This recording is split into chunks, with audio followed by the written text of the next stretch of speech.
Second year آج ہم نے ڈسکس کرنا ہے جو ہمارے پاس ایکو سسٹم کے ڈفرینٹ لیولز رہ گئے تھے کہ وہ کون کون سے لیولز ہوتے ہیں. ہم نے اسپیشیز لیول کے بارے میں ڈسکس کیا کہ وہ کیا ہوتا ہے اسپیشیز ہمارے پاس, اور پھر ہم نے پاپولیشن لیول کو ڈسکس کیا کہ ہمارے پاس جب سملر اسپیشیز ملتی ہیں تو وہ ہمارے پاس پاپولیشن بنا دیتی ہیں. اسی طرح سے ہمارے پاس آتا ہے کہ کمیونٹی لیول کیا چیز ہوتی ہے.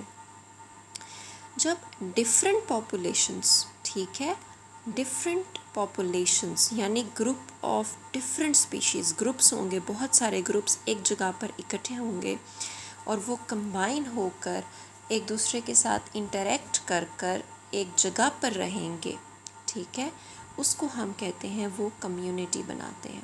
جیسے اب ہماری کمیونٹیز کے اندر ہم ہیومنس بھی شامل ہوں گے, پلانٹس بھی شامل ہوں گے, اینیملس بھی شامل ہوں گے, مائکرو آرگنیزمس بھی شامل ہوں گے.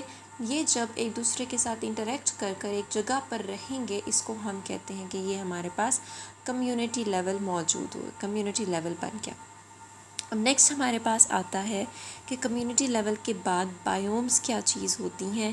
تو یہ ہمارے پاس آتا ہوتا ہے کہ بہت بڑے بڑے یونٹس ہوتے ہیں, ٹھیک ہے, یا پھر آپ ان کے بارے میں کہہ لیں کہ یہ بہت بڑا ایریا ہوتا ہے, ایک بہت بڑا ریجن ہوتا ہے, اور وہاں پر ہم یہ دیکھا کرتے ہیں کہ ایک کمیونٹی بن کر جو رہے گی بہت بڑے ایریا کے اندر, اس کو ہم بائیوم کہتے ہیں, ٹھیک ہے. A large regional ecological community of plants and animals, اس کو ہم کہتے ہیں کہ یہ ہمارے پاس بائیوم ہوا کرتا ہے.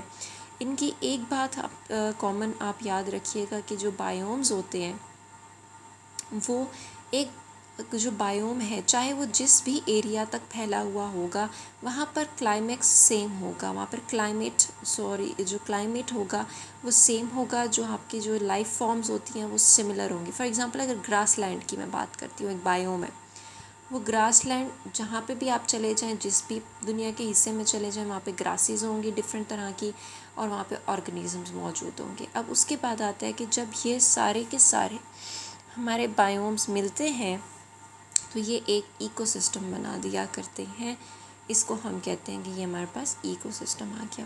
اب پاپولیشنز کی ہم نے بات کی کہ پاپولیشنز کیا ہوتی ہیں, کہ یہ گروپ آف سملر آرگنیزمز ہوگا جو کہ ایک جگہ پر رہے گا, ایک اسپیسیفک سیم ٹائم پر ایک اسپیسیفک جگہ پر رہتے ہوتے ہیں. اب اس کے اندر آتا ہوتا ہے کہ یہ جو پاپولیشنز ہوتی ہیں یہ ایک دوسرے کے ساتھ انٹریکٹ کیا کرتی ہیں, ایک دوسرے کو نقصان بھی پہنچا سکتی ہیں, ایک دوسرے کو بینیفٹ بھی پہنچا سکتی ہیں. اور کمیونٹی جو ہوتا ہے وہ ڈفرینٹ اسپیشیز جو ہے وہ ہم نے دیکھ لیا کہ اس کے اندر ڈفرینٹ اسپیشیز انوالو ہوتی ہیں. اچھا, اب اس کے اندر دو چیزیں اور آپ نے ایڈ کرنی ہے. ایک آتا ہے ہمارے پاس آرٹ ایکالوجی کیا ہوتی ہے, اور ایک آتا ہے ہمارے پاس کہ سن ایکالوجی کیا چیز ہوتی ہے. اچھا, اب آرٹ ایکالوجی جو ہے یہ ہم اسٹڈی کیا کرتے ہیں جب سملر اسپیشیز کو, تب ہم کہتے ہیں کہ یہ ہمارے پاس آرٹ ایکالوجی ہے. اسی طرح سے جب ہم گروپس آف ڈفرینٹ اسپیشیز کو ڈسکس کیا کریں گے تو اس کو ہم کہتے ہیں کہ یہ ہمارے پاس سن ایکالوجی بنتا ہے. آرٹ ایکالوجی کے اندر ہم نے پاپولیشن سملر والیوں کو سب کچھ اسٹڈی کرنا ہے, اور سن ایکالوجی کے اندر ہم نے ڈفرینٹ طرح کی پاپولیشنس کو اسٹڈی کرنا ہوتا ہے. نیکسٹ انشاءاللہ ہم بایوسفیئر کے بارے میں ڈسکس کریں گے کہ یہ کیا ہوتا ہے اور ڈفرینٹ سائنٹسٹ نے اس کے اوپر کیا کام کیا تھا.